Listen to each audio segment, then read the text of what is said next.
కాషాయవనంలో కలుపు మొక్క. ఇలాంటి కలుపు మొక్క గురించి ఈరోజు మనందరం మాట్లాడుకోవాల్సిన పరిస్థితి. కాషాయవనంలో కలుపు మొక్కను ఎందుకన్నానంటే, కాషాయం అనేది పుట్టింది త్యాగం కోసం. కాషాయం అంటేనే త్యాగం. కానీ ఆయనకి ఇచ్చిన ఒక స్థలాన్ని నేను కమర్షియల్గా మార్చుకుంటాను, కన్వర్షన్ చేయండి అన్నాడు.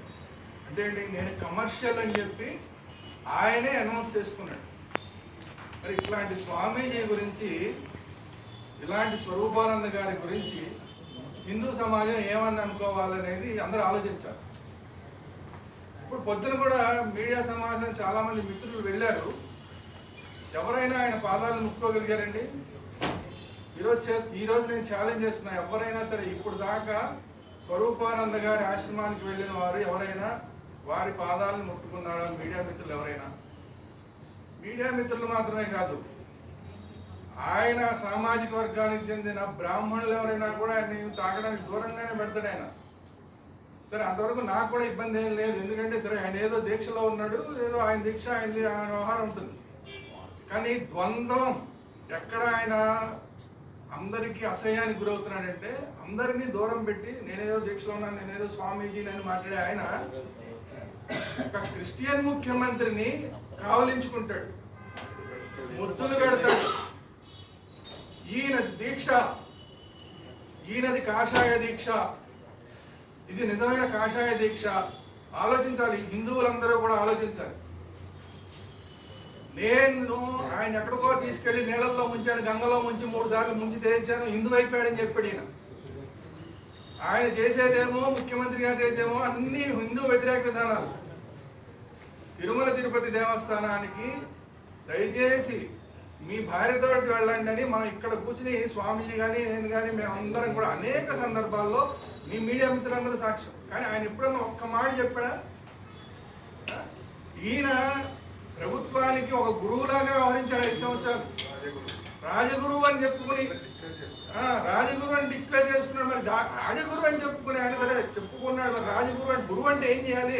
మార్గదర్శనం చేయాలి. నువ్వు చేసిన మార్గదర్శనం ఏంటి? నీ భార్యతో వెళ్ళొద్దని నువ్వు మార్గదర్శనం చేసావా తిరుమల తిరుపతి దేవస్థానానికి? నువ్వు చెప్పబట్టి ఆయన అట్లా చేశాడా? వాళ్ళ ఇంట్లోనే కనీసం టీటీడీకి కూడా, కనీసం దేవస్థానానికి కూడా వెళ్లకుండా ఇంట్లో వాళ్ళ ఇంట్లోనే కూర్చొని కొన్ని సెట్టింగ్లు వేసుకుని అక్కడ పూజలు చేశాడు ఆయన. అది కూడా నువ్వు చెప్పిందేనా రాజగురువుగా? ఇక్కడ రామతీర్థంలో రాముడి తలకాయ తీసేసినా కూడా ఇప్పుడు దాకా ఎవరిని పట్టుకోలేదు. అలా పట్టుకోవద్దని మీరే చెప్పించారా? ఆయన మీరే చెప్పారా? పైగా దేవుళ్ళ మీద, దేవాలయాల మీద, దేవస్థానాల మీద దాడులు చేసిన వాళ్ళందరూ పిచ్చివాళ్ళని చెప్పారు. అది కూడా నీ సలహాలేనా రాజగురువుగా? ఈ రాష్ట్రంలో పనిచేసిన మంత్రి ఆంజనేయ స్వామిని చెయ్యగా, విగ్రహమే కదా, చెయ్యే కదా, కాలేగా పోతే ఏమవుతుంది అన్నాడు. అది కూడా మీ సలహానేనా రాజగురువుగా? హిందూ దేవుళ్ళ మీద దాడులు తప్పు లేదు అని మీరు చెప్పారా ఈ ప్రభుత్వానికి కానీ మంత్రులకు కానీ? మీ సలహాతో ఏమైనా చేశారా? కాబట్టి హిందూ ధర్మానికి ద్రోహం ఈ రాష్ట్రంలో ఈ 5 సంవత్సరాల్లో జరిగిందంటే దానికి దేవుళ్ళని తిట్టిన మంత్రుల కన్నా, వాళ్ళందరికీ నాయకత్వాన్ని వహించిన జగన్మోహన్ రెడ్డి గారి కన్నా, వారికి మార్గదర్శనం చేసిన రాజగురువు ఈ స్వరూపానంద స్వామి ఎవరైతే ఉన్నారో ఈయన అందరికన్నా మొట్టమొదటి ద్రోహి హిందూ ధర్మానికి. ఈయన వల్లనే భ్రష్టు పట్టింది ఈ ధర్మం ఆంధ్రప్రదేశ్ లో.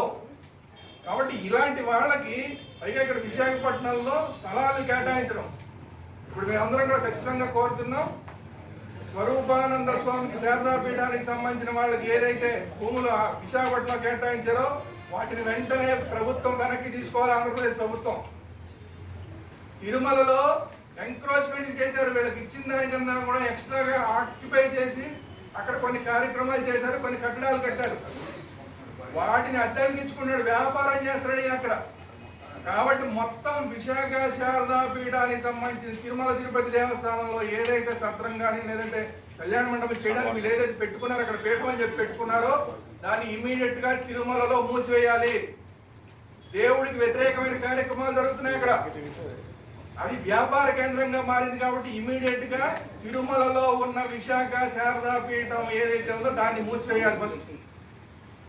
ఆ తర్వాత ఇక్కడ దీన్ని కమర్షియల్ గా మేము మార్చుకుంటామని అడిగాడు కాబట్టి ఇక్కడ ఉన్న స్థలాన్ని కూడా ఇమీడియట్ గా క్యాన్సిల్ చేయాలి. అసలు ఈ మొత్తం వ్యవహారం అంతా ఎలా జరిగిందో చూడాలి. అదేవిధంగా రేవంత్ రెడ్డి గారు కూడా, తెలంగాణ ముఖ్యమంత్రి రేవంత్ రెడ్డి గారు కూడా గత ప్రభుత్వ హయాంలో, కేసీఆర్ గారి హయాంలో నేను రాజశ్యామల యాగం చేశాను, నేను చేశాను కాబట్టి మీకు ముఖ్యమంత్రి వచ్చిందని ఆయన భ్రమపెట్టి, కేసీఆర్ గారిని భ్రమపెట్టి ఏ విధంగా అయితే అక్కడ స్థలాలు పొందాడో ఆ స్థలాలను కూడా ఇమీడియట్ గా వెనక్కి తీసుకోవాలి తెలంగాణ ప్రభుత్వం. ఈ రెండు డిమాండ్లు కూడా ఖచ్చితంగా తెలంగాణ ప్రభుత్వం చేయాలి. ఇప్పుడు ఆంధ్రప్రదేశ్లో వచ్చిన చంద్రబాబు నాయుడు గారు ఆధ్వర్యంలో వచ్చిన కూటమి ప్రభుత్వం కూడా ఈ విశాఖ శారద ఆపేయడానికి ఇచ్చిన ఆస్తులన్నింటినీ వెనక్కి తీసుకోవాలి. వీటన్నిటి మీద కూడా ఖచ్చితంగా ఎంక్వైరీ వేయాలి. ఇది హిందూ సమాజం తరఫున మా డిమాండ్. రెండోది, నేనే ఇప్పుడు చంద్రబాబు నాయుడు గారు ఎప్పుడో వస్తారని చెప్పానని చెప్తున్నాడు. పచ్చి అబద్ధం. నిన్నటిదాకా ఆయనకి మొన్న ముఖ్యమంత్రి గారికి ముద్దులు పెట్టి కావిలింతలు చేసుకుని ఇన్ని చేసి ఈరోజు సిగ్గు లేకుండా, నిజంగా ఎంత సిగ్గు లేదనంటే, ఎవరైనా ఊసర వెళ్ళన్నా ఎప్పుడన్నా రంగు మార్చడం మర్చిపోద్దేమో కానీ ఈ స్వరూపానంద గారు మార్చినంత నిజంగా ఊసర వెళ్ళి కూడా సిగ్గుపడుతాం. ఇంతలాగా నేను మార్చలేకపోతున్నాను. కాబట్టి ఈ రోజు ఆయన ప్రెస్ మీట్ చూసిన తర్వాత అసహ్యం వేస్తుంది. కాషాయం అంటే ఇలా ఉంటుందా అని భయం వేస్తుంది అలాంటి హిందువులందరికీ కూడా. ఎంత దుర్మార్గంగా ఉంటారా, ఎంత ఓసల వెల్లులాగా ఉంటారా స్వామీజీలు, ఎంత హిందూ ధర్మానికి ఎంత భ్రష్టు పట్టించే కార్యక్రమాలు చేస్తారా అని భయం వేస్తుంది. ఇంకా దారుణం ఏంటంటే, ఈయన నేను బ్రాహ్మణుల కోసం చాలా చేస్తానని చెప్పుకుంటాడు.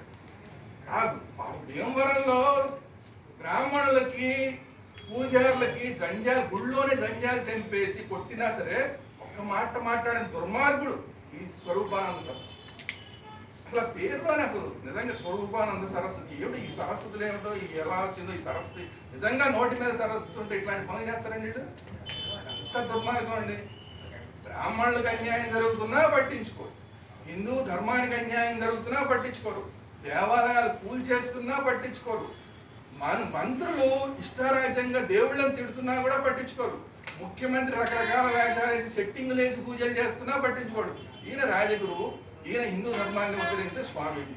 ఎంతకన్నా దారుణం ఉంటుంది. కాబట్టి ఇప్పటికైనా హిందూ సమాజం ఇలాంటి దొంగ స్వామీజీని గుర్తించాలి, వీళ్ళ దగ్గరికి వెళ్ళటం మానేయాలి. ఈరోజు నేను రాజకీయ నాయకులందరికీ చెప్తున్నా, మీరు బయట మాట్లాడేది రకరకాలుగా మాట్లాడతారు, మళ్ళీ మీ అవసరాల కోసం వెళ్ళి అక్కడ నమస్కారాలు చేసి వస్తారు. హిందూ సమాజం గమనిస్తుంది. ఇది ఏ పార్టీలు, అన్ని పార్టీలకి చెప్తున్నా.